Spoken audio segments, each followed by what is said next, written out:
Cara,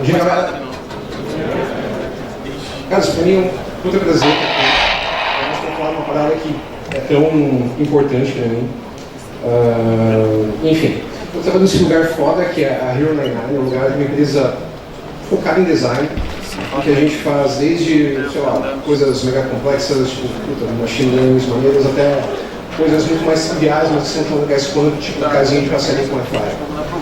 E eu trabalho com tecnologia desde muito cedo. Eu venho de uma família de programadores, meu pai me ensinou a programar muito cedo mesmo. O primeiro software que eu vendi com 14 anos, eu era muito criança ainda, tanto é que quando o cara comprou de mim e falou: puta, eu compro, mas dá pra tirar os ícones do Goku do software? Eu tirei pra vender, mas foi a primeira vez que eu xinguei um cliente, porque eu chamei o cara de burro, mas beleza. E nesses 20 anos que eu tenho aí de software, de tecnologia, de inovação, ao invés de me focar em uma tecnologia específica, em, sei lá, uma linguagem específica, eu tomei muito gosto, muito amor por frameworks, de diversos tipos, tanto tecnológicos mesmo, quanto frameworks de mindset, que é, inclusive, o que eu mais gosto e é o que eu faço na Hero hoje. Hoje a minha função é trabalhar com quase 40 pessoas e eu ajudo os caras a usar melhor o talento deles. Então eu ensino esses caras frameworks que podem fazer eles trabalhar melhor. E um dos que mais deu resultado pra gente nos últimos tempos foi o Google Design Sprint, que funciona para todo mundo e é o que eu quero falar, é sobre isso que a gente vai falar hoje. Como qualquer framework, o Google Design Sprint é um toolkit, é um conjunto de processos e ferramentas, tá? Que você pode usar. E o mote deles é interessante pra caralho, inclusive, que é Solve big problems and test new ideas in just 5 days. Então, resolver problemas e testar ideias são só 5 dias. É audacioso pra caramba e, por incrível que pareça, funciona bem pra caralho. E é importante colocar um negrito nesse big problems, porque eu sou um cara do Scrum, eu sou um mega divulgador do Scrum, eu sou apaixonado por Scrum, porque o Scrum fez na minha vida, inclusive. Olha esse pastor falando, né, mas é beleza. Mas assim, o Scrum tem uma parada que quando a gente vai falar de Scrum, a gente diz que, cara, Scrum, se você vai fazer uma coisa muito grande, talvez não é a melhor ideia, você tem que avaliar um pouquinho melhor. Se você vai fazer, sei lá, uma usina nuclear, cara, talvez você não precise, não deva usar Scrum, você tem que usar uma coisa que você consegue testar mais, você tenha mais respaldo, você tenha mais burocracia, etc. Com o Google Design Sprint é justamente o contrário. Os caras falam que quanto maior a treta, melhor o sprint. Porque é muito louco. Porque acho que a coisa mais fundamental de um Design Sprint é que ele exige muita dedicação. Então quem está no Design Sprint tem que estar, de fato, de corpo e alma por uma semana internado nesse negócio. E se você está resolvendo uma coisa que é muito besteira, que, cara, não faz tanta diferença assim, você não vai se dedicar tanto a essa parada. Mas se você está decidindo um negócio que tem a ver com o core da tua empresa, com aquilo que realmente interessa para você, todo mundo, tenho certeza, vai se dedicar ao negócio, e é por isso que grandes problemas funcionam melhor nos Google Design Sprints. Só para eu ter uma ideia aqui, não tem nada a ver com dinâmica de grupo. Quem aqui já usou Design Sprint na vida? Massa, pouca gente. Quem gostou de usar Design Sprint, que acha que chegou no resultado? Menos gente. Isso é bem comum, assim, porque principalmente o que está no livro dos caras do Google é a versão glamourizada da parada. Né? E a gente está resolvendo coisas do dia a dia, coisas menores, coisas mais cotidianas, que às vezes não cabem naquela parada tão glamourizada de, porra, convide o seu CEO para passar 5 dias numa sala com você. O cara vai andar em qualquer lugar mesmo e entrar na sala com você. E às vezes a gente enfrenta problemas que tem mais a ver com o Guto carteiro do que com o Guto de terno. E o que a gente vai falar hoje aqui é muito sobre essa versão glamourizada do Design Sprint, porque é fundamental você conhecer as ferramentas, a caixa de ferramentas. A gente vai falar um pouquinho também sobre a versão cotidiana do Design Sprint, que é o que a gente usa na Hero muito mais do que a versão glamourizada, porque eu acho que é o que funciona pra gente.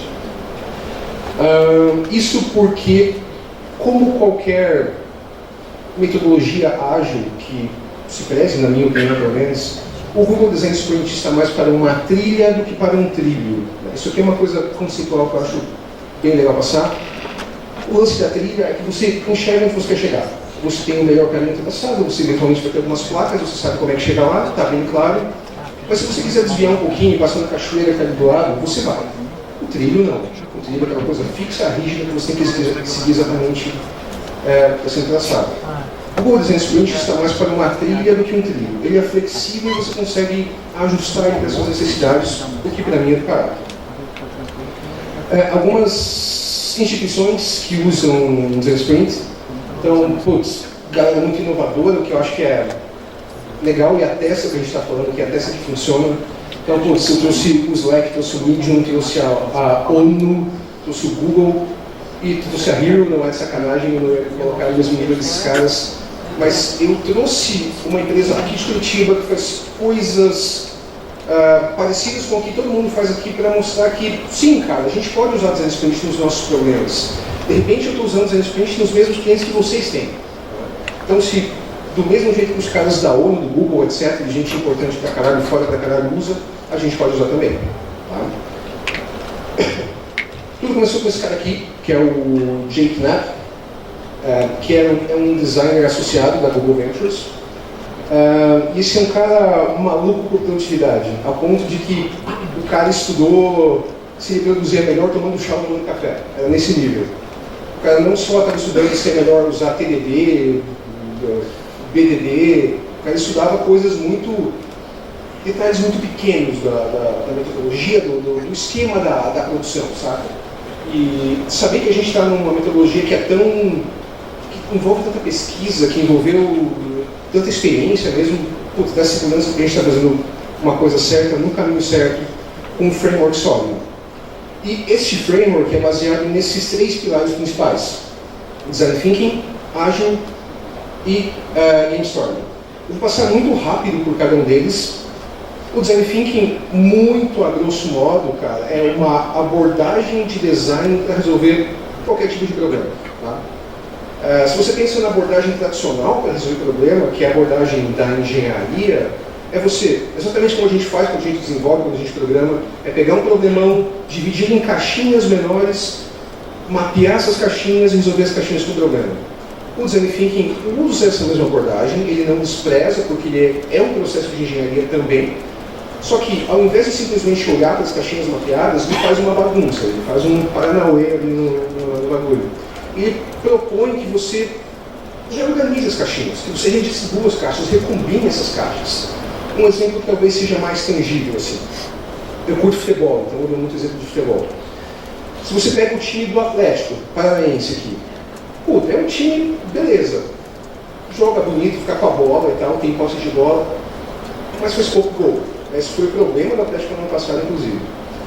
Qual que é a abordagem tradicional, a abordagem mais de engenharia para resolver esse problema do ataque do Atlético? É você pegar o Ribamar, colocar o Ribamar na frente de uma trave e falar: meu irmão, pelo amor de Deus, chuta no gol. E fazer o cara não sair do campo até ele fazer gol.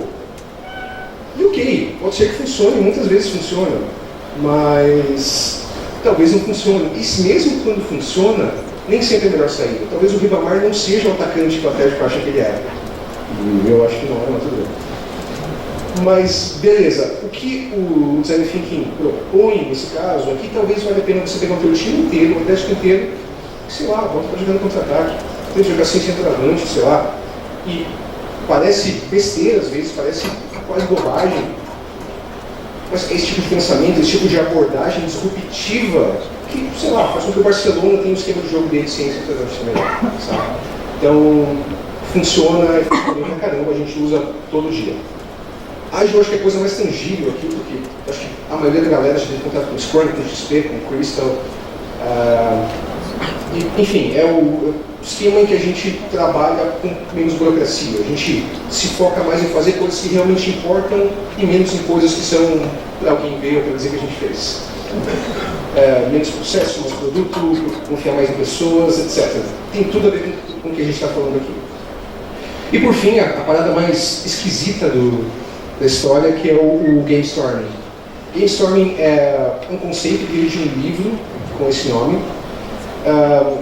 e ele critica duramente reuniões chatas, das quais, até pelo tipo de trabalho que eu faço, eu participo de muitas, quase todas de reunião chata é aquela reunião que às vezes você entra sem saber por que te chamaram, sai sem saber por que te chamaram, e às vezes é aquela reunião que você vira para o cara do lado e fala, puta, mas podia ter sido e-mail, né? E muitas vezes podia. Porque, putz, é feito muitas vezes sem pauta, sem foco, sem metodologia, sem regras. É a samba do pilão doido. E não se decide nada nesse tipo de reunião em muitas vezes. O que o Gamestorm faz é tentar transformar isso em uma coisa mais divertida, eles usam esse termo. Eles falam que a reunião tem que ser mais ou menos como um jogo, com regras bem definidas. E isso é importante separar o que é jogo de brincadeira. Eles até falam no livro que as reuniões que a gente faz atualmente parecem brincadeira, porque é loucura, é zoando. Reunião que tem mais a ver com o jogo, tem regras claras, como tem um jogo de futebol, como tem um jogo de basquete e qualquer outra coisa parecida. Então você tem objetivo na reunião, tem metas bem definidas, tem horários bem definidos, e isso tende a ser mais efetivo e melhor de participar. Ok? Esses 3 pilares sustentam um processo, tá, que nos levam a esse tipo de resultado aqui. Tá? Esse aqui, muito a grosso modo, é um processo de desenvolvimento padrão, em que a gente ideia um conceito, constrói esse conceito, lança o conceito e aprende com o usuário, aprende com o ambiente de produção. Tá? O que o Google Sprint propõe é que a gente pule as etapas de build e launch antes de saber se esse negócio realmente funciona. Então, por que eu vou gastar 6 meses do meu time programando o negócio quando eu não tenho certeza se o usuário aceita? Por que eu vou gastar 6 meses do meu time sem saber se realmente eu estou solucionando o problema? Então, o Google Design Sprint propõe uma solução em que a gente ideia, prototipa e testa, aprende com esse negócio, e só quando a gente está seguro de que, beleza, é isso mesmo, estou realmente seguro, não estou só chutando por melhor que seja o chute, aí eu vou desenvolver. Isso aqui para time é bom pra caramba. Esse aqui é o mapa básico de como é que funciona uma Google Design Sprint. Tá? Google Design Sprint são 5 dias, pelo menos segundo a metodologia tradicional que os caras do Google Venture criaram. No primeiro dia você mapeia um problema, no segundo dia você rabisca as soluções para o problema, no terceiro dia você conecta soluções, aprimora as soluções e toma algumas decisões, e depois prototipa e testa. A gente vai passar por cada um dos dias para falar um pouco mais sobre eles. Ainda sobre aquele lance lá do processo de desenvolvimento, eu não sei se é familiar para vocês, mas foi a história da minha vida enquanto eu era programador full-time. Escuta, se ferrar, cara, você às vezes gastar noites da tua vida, você usar muito do teu tempo, usar muito do teu talento, do que você sabe fazer, do que você se preparou para fazer, para chegar em 6 meses e um cara falar, puta, mas não é bem isso aí que eu imaginei, eu queria que fosse um pouquinho diferente, ou eu queria que fosse muito diferente, não tem nada a ver com o que eu queria. Porra, não precisa. A gente, em gestão de projetos, principalmente, aprende a usar alguns controles para que, quando acontecer esse tipo de coisa, você está calçado.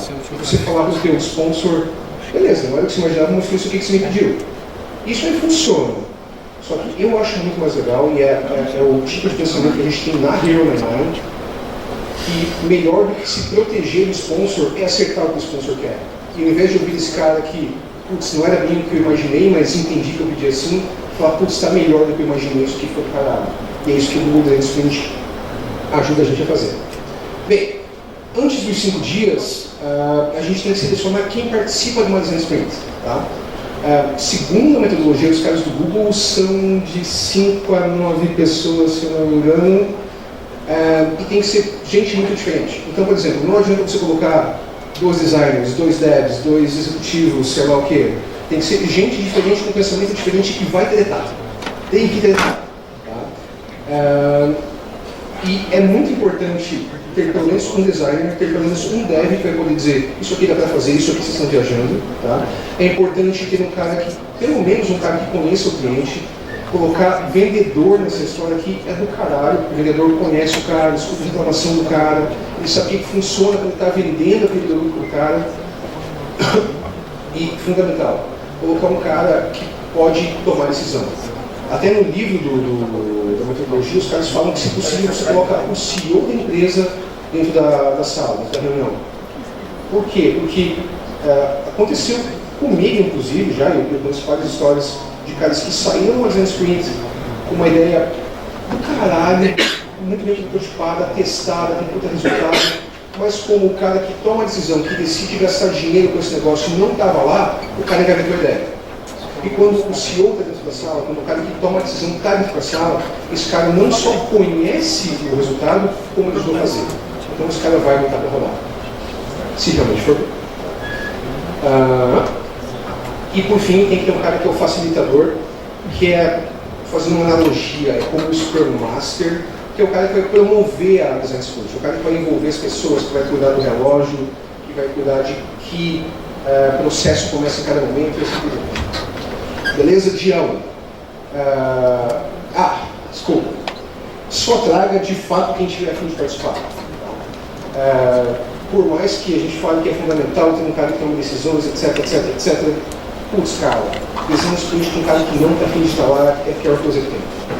Então, tomem cuidado de criar uma design sprint com gente que está a fim de fazer, que entende o valor disso aí, que vai participar. Outra coisa que está desconectado é a lei. Por mais que 5 dias pareça bastante tempo, 5 dias é pouco tempo para fazer um protótipo, testar uma ideia, discutir um problema, etc. Então tem que estar todo mundo muito focado para fazer a coisa acontecer. E se o cara está ali, olhando e-mail e cuidando da treta que ele está tendo com a esposa, sei lá, cara, não vai rolar. Então quando o cara está ali, inclusive o Google recomenda que você vá de notebook fechado e sem celular, porque você tem que prestar atenção no que está rolando. E realmente faz muita diferença. Bem, primeiro dia é o dia do mapping, o dia da treta, é o dia de conversar sobre o problema. Você vai convocar essa design sprint pensando, se um problema tem que ser resolvido, ela no mínimo vai ter um tema. Né? E no primeiro dia é o dia de reunir a galera que é diferente. Lembra que a gente tem cara de design, cara de dev, cara de negócio, cara de vendas, cara que conhece o usuário, sei lá. E é muito tentador a gente olhar para um problema que a gente tem na nossa empresa, no nosso produto, na nossa vida, sei lá, e achar que a gente domina esse tema, que a gente entende do problema. Mas, cara, eu tenho certeza absoluta que a visão do problema que o vendedor tem é muito diferente da visão que o dev tem. E o CEO tem outra, e o cara de design tem outra, e assim por diante. O cara que manda a fatura para o cliente tem outra, sabe? E no nosso dia a dia, no nosso cotidiano de trabalho, dificilmente a gente senta para trocar uma ideia sobre esse negócio, para alinhar por que alguma coisa está ruim. Né? Aqui, esse processo te obriga a sentar um dia com o teu time, a ver gente que você não está acostumado a ver, que não fala a mesma língua que você, não gosta das mesmas coisas que você, para discutir um problema. E vocês vão ter que se alinhar, porque os valores sempre são diferentes. Uma coisa que a gente faz muito na Hero é aquela user journey tradicional, sabe? Aquela que, tem desde o momento em que o usuário começa a ter contato com o teu serviço, etc, etc, etc, até quando de fato deixa de ter contato. E a gente vai anexando nesses pontos da user journey, enfim, coisas importantes do problema, gaps do usuário e assim por diante. É importante falar abertamente sobre o problema, então não é um momento para deixar nada embaixo do tapete, tem que falar, sabe, estar lá para falar. Essa conversa 360 é muito importante, que é a conversa que todo mundo tem frente a frente, então é uma conversa que, cara, não dá para o CEO ter mais voz que o estagiário, se você colocou o cara nas frente, sabe? Por mais que talvez o CEO tenha muito mais visão holística da parada, todo mundo tem que ter a mesma voz, todo mundo tem que poder discutir em pé de igualdade. E anote, cara, anote tudo.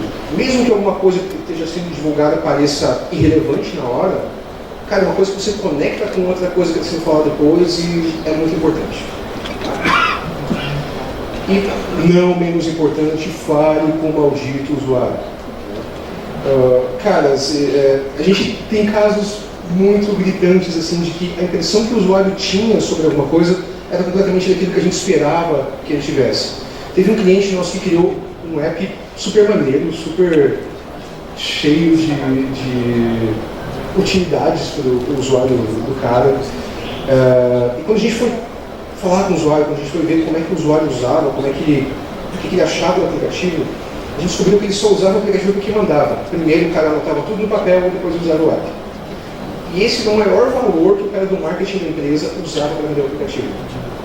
Então, às vezes, falar com o usuário é um baque, mas precisa. Tem um exercício interessante pra caramba, que está no livro também, quem puder ler, recomendo que leia, que é o How Might We, que, fazendo uma analogia também muito grosseira, é como se você colocasse um desejo. Tá? Então, putz, cara, como é que a gente pode atender melhor os clientes? Como é que a gente pode receber pedidos mais rápidos, sei lá, qualquer coisa assim. Tá? Então a ideia aqui é que a gente coloque sem nenhum pudor, um post-it mesmo, da maneira mais simples possível, num quadro, vários how might we's que todo mundo está na reunião. O CEO coloca, o estagiário coloca, todo mundo tem que colocar. Tá? Se a gente vai usar ou não, é outra história, mas a gente tem que colocar. Depois vem a fase do sketch, de fato, que é quando a gente rabisca, a gente vai começar a pensar em algumas ideias. E, cara, aqui é importante que é diferente do brainstorming. O brainstorming tem um problema muito grave, que é o fato de que alguém domina o brainstorming. Se de repente você tem um chefe e você gosta desse chefe, você acha que esse cara manda bem, que tem boas ideias, a tua tendência natural é seguir o chefe. Não que não seja o chefe, mas que seja um cara que você admira no time, esse cara vai falar primeiro, vai dar uma boa ideia e todo mundo vai seguir por essa ideia. O que a gente faz no momento de sketch é que todo mundo trabalha individualmente na sua mesa, na sua bancada, desenhando as suas próprias ideias. E, cara, não interessa se você é designer, se você é CEO, se você não sabe desenhar uma casinha com papel e lápis. Você vai ter que desenhar alguma coisa. Pode ser fluxogramas, pode contar uma história, pode fazer boneco de palito.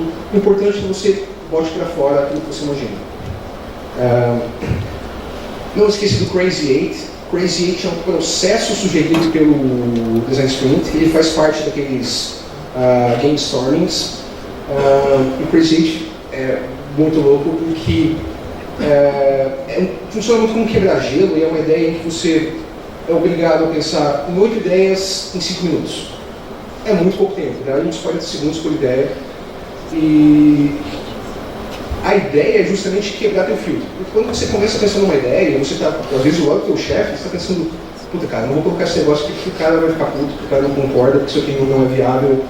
Mas quando você está fazendo uma ideia super rápida, em 40 segundos, você não pensa nisso, você só desenha. E mesmo que você desenhou uma ideia e não consegue pensar numa segunda ideia, eles recomendam que você comece a derivar a mesma ideia, porque em alguma hora vai surgir alguma coisa, e em alguma hora vão sair mais ideias. Beleza? Terceiro dia da Design Sprint, é a hora em que a gente toma decisões. Mas para tomar decisões, a gente começa a discutir aquilo que a gente fez no sketch. Tá? Porque lá no primeiro dia, quando a gente desenhou a jornada do usuário, a gente desenhou o programa inteiro, cada pessoa, quer dizer, isso varia muito, mas pode ser que alguém pense em soluções para aquilo que está no começo do programa. Outro cara pensou em alguma coisa para o final do processo. Quando a gente começa a juntar essas coisas, a gente percebe que as ideias se completam. Ou não, mas geralmente elas se completam. E aí, geralmente, daqui sai alguma ideia consistente. A grande tentação dessa história é que a gente chegou aqui com, cara, às vezes o suficiente para você pegar esses sketches e colocar numa sprint convencional, de código. Mas quando a gente faz isso, a gente perde talvez a coisa mais importante de uma design sprint, que é prototipar e testar e pegar o primeiro usuário. Então, por mais que pareça tentador parar aqui, siga e vote de forma mais séria. Por fim, a gente prototipa, não é sketch, é prototype. A gente prototipa a ideia e nesse dia aqui é importante também que todo mundo participe, dentro do possível. Cada um vai ter seu skill, etc. Tem um cara que, sei lá, se você vai fazer um wireframe em papel, vai ter um cara que vai saber fazer melhor. Se você for fazer um wireframe clicável, navegável, tem um cara que vai ajudar a selecionar a imagem, tem um cara que vai fazer os fluxos, etc. Tem casos que eu já vi que os caras fazem participação com Arduino mesmo, então, cara, dá para fazer muita coisa. O importante é prototipar. E por fim, vai testar. Eles recomendam que você separe pelo menos 5 usuários e que esses usuários não podem ser o cara que vai ter vergonha de falar o que ele achou. Tem que ser o cara escrachado, o cara que vai falar, velho, não funciona. Cara, tá ruim, cara, não acho. Não é o cara que vai te dar elogio gratuito. Tem que ser um cara que, se tiver que detonar, vai detonar a tua ideia. E a gente aprende bastante coisa com isso, e no final desse 5º dia, pode ser que dê errado. E é foda de errado. É foda passar 5 dias trancado numa sala, sem poder ver e-mail, e no final dá errado. É muito foda. Mas é melhor perder 5 dias de protótipo do que perder 6 meses de dev. Isso aqui faz muita diferença. E o que a metodologia recomenda é que, se beleza, deu errado o teu teste, o usuário não curtiu a solução simplesmente não funcionou.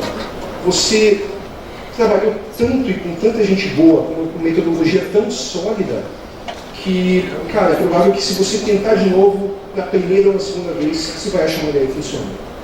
E aí, naturalmente, você não precisa passar pelos 5 dias nesse produto, mas às vezes 2 dias, 3 dias, 4 dias resolve. Isso não é um brainstorm, que eu já falei, e é uma time box. Isso aqui é mega importante. O cara que é o facilitador do design sprint tem que ser o chatinho do cronômetro. Tem que ser o cara que falou, puta cara, é 6 horas de trabalho, é 6 horas e não 6 e 1. Tá? No começo isso aqui causa um estranhamento e tal, mas é importante pra caramba para que você tenha foco. Sabe? Você sabe que se você atrasar, você não vai conseguir terminar a ideia que você teve, que você não vai conseguir desenvolver, não vai conseguir testar e assim por diante. Então, quem entra sabendo que tem 8 horas para fazer um negócio, entra sabendo que vai ter que fazer em 8 horas. Parece difícil? Eu acho que sim, até porque se você fizer uma conta simples e ver que você colocou um CEO na empresa por 5 dias, fechado numa sala, só isso já deu uma grana foda, sabe? Mas designer, dev, etc, custa caro pra caramba. Só que tem que ver que é um investimento, sabe? Como muitas coisas, como analisar sistemas, sabe? Custa dinheiro, mas é um investimento. E é melhor passar da mesma forma, passar mais tempo estudando a ideia, testando a ideia, do que perder muito tempo com uma ideia que não deveria ter sido do papel. A questão é que eu tive muito pouca chance, apesar de ter tido algumas ótimas, de fazer essa versão mais glamourizada do Design Sprint, que a gente envolve CEO, envolve gente com muito poder de decisão, etc., e faz certinho como os caras recomendam. Na maioria dos casos, a gente tem menos tempo. Às vezes a gente tem que trazer gente de fora de Curitiba, e os caras não podem ficar uma semana trancado na sala da gente. Né? E, enfim, a gente tem que diminuir o processo. Né? Então a gente revê a time box. No nosso caso, sprints de 4 dias funcionam muito bem, sprints de 3 dias funcionam bem, mas são muito corridas. A gente já tentou um modo suicida de fazer um negócio, que foi fazer uma design sprint de 1 dia. E quase deu, isso que é o louco. A gente não conseguiu testar as ideias, mas a gente conseguiu produzir super bem. Então, assim, cada time tem que achar o seu ponto e achar o seu próprio tempo. E acho que a coisa fundamental, eu já adiantei um pouquinho, não inicie sem um decisor. Porque pode acontecer de você terminar as sprint com uma ideia do caralho, com uma ideia validada, que o usuário curtiu, mas se não tem um decisor que participou do negócio, o cara não entende a importância, você pode ter perdido 5 dias. 40 minutos é muito pouco tempo para falar de uma design sprint, mas espero que eu tenha conseguido introduzir o assunto. Tem alguns lugares que você pode continuar o estudo. O primeiro é o sprintstories.com, que é um lugar basicamente de cases de sucesso de design sprint. Tá? Tem o design sprint kit do withgoogle.com, tá? Que tem coisa pra caramba. Então, por exemplo, cara, Crazy 8 também não funciona. Os caras têm alguns substitutos lá que você pode avaliar. E o site do Google Ventures que fala do design sprint, que é importante pra caramba também. É isso, e o mais importante que eu acho do último design sprint, que é gratificante pra caralho. Quando chega no final de 5 dias, ou 3 dias, ou 4 dias, você vê que você fez muito mais coisa do que se imaginava que ia fazer, funciona muito bem, adianta a nossa vida e ajuda a gente a fazer coisas que realmente importam, que realmente são relevantes, que é o que acho que todo mundo quer fazer. Muito obrigado por terem me ouvido, mais uma vez, foi do caralho para vocês. Valeu.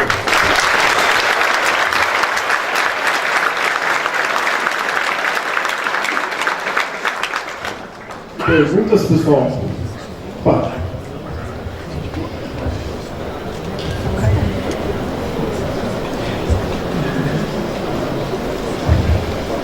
Olá, primeiro parabéns, bem legal mesmo isso aí. Você falou sobre a parte do time box. Muitas dessas partes elas são muito criativas, né? Então elas demandam muito criatividade, tá aflorada, né? Só que o time box é essencial justamente para você não se perder. Participei dias atrás uma atividade parecida com essa, tal, e a gente percebeu que se não tivesse essa delimitação de tempo, a gente não chegaria ao resultado final, mas a gente também entendeu que essa limitação, digamos assim, acabou também limitando um pouco a criatividade, né? Porque às vezes a gente se apegou muito ao tempo e falou, pô, será que a gente evolui mais essa ideia? Será que dá para fazer mais um teste aqui ou não? Eu acho que é meio complexo, né? Você tem alguma dica de como direcionar isso daí? Em que momento a gente tem que ter para falar, não, cara, já deu, é o máximo que a gente chegou a isso? Ou, sei lá, algum botão que a gente aperta e resolve?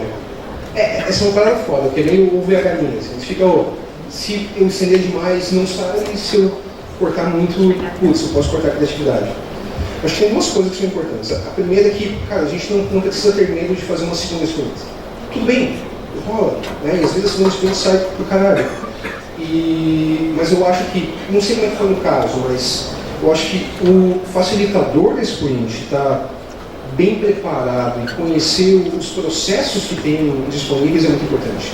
O livro tem uma porrada de coisinhas que você pode fazer para quebrar gelo, para incentivar a criatividade, para acelerar esse negócio. Então o cara tem que ter isso na cabeça. Se o cara vê que o Crazy 8, por exemplo, que acho que é a coisa mais popular que tem no Design Sprint, não está funcionando, o cara tem que trocar rápido para outra. Né? Então o cara tem que ter esse repertório na cabeça e essa sensibilidade. E aí eu acho que o cara está preparado, acho que não tem muito mais que isso. Assim. E eu acho particularmente que Timebox é super importante. Assim, eu defendo que tem que ter fechadinho, quando os caras entendem que só tem aquele tempo, o cara se obriga a se acelerar. Tudo bem? Aqui atrás. Seria meio que um complemento da questão dele. Eu também vivencio isso. É muito comum você não analisar todas as variáveis numa design sprint e acabar passando. E daí você já respondeu parcialmente aí, que é a questão de você executar outros design sprints, né? Além disso, vocês trabalham com algumas métricas ou indicadores de dado que você saiu com um produto ou com uma ideia testada, tem algum direcionador de que aquilo que vocês imaginaram no início está dando certo, a gente vai precisar de mais uma design sprint ou não? Tem alguma coisa que vocês costumam trabalhar nesse sentido? Valeu. Sim, cara, a gente não coloca dentro do design sprint. Não sei se tem, não lembro de ter visto no livro alguma coisa dentro da sprint, mas a gente usa o OKR, que é outra metodologia que é muito divulgada pelo Ventures, em que você estabelece objetivos e resultados-chave e métricas para isso. Mas a gente faz logo depois que a gente termina a sprint, até porque a sprint pode dar errado. A sprint pode dizer que, cara, não funciona, você não tem que fazer esse negócio. Então quando a gente vai botar tudo para rodar, a gente vai começar a rodar as Scrum Sprints, a gente estabelece OKRs de time por time e assim por diante.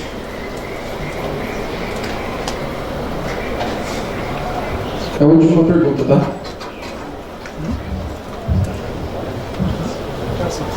Opa, bom dia.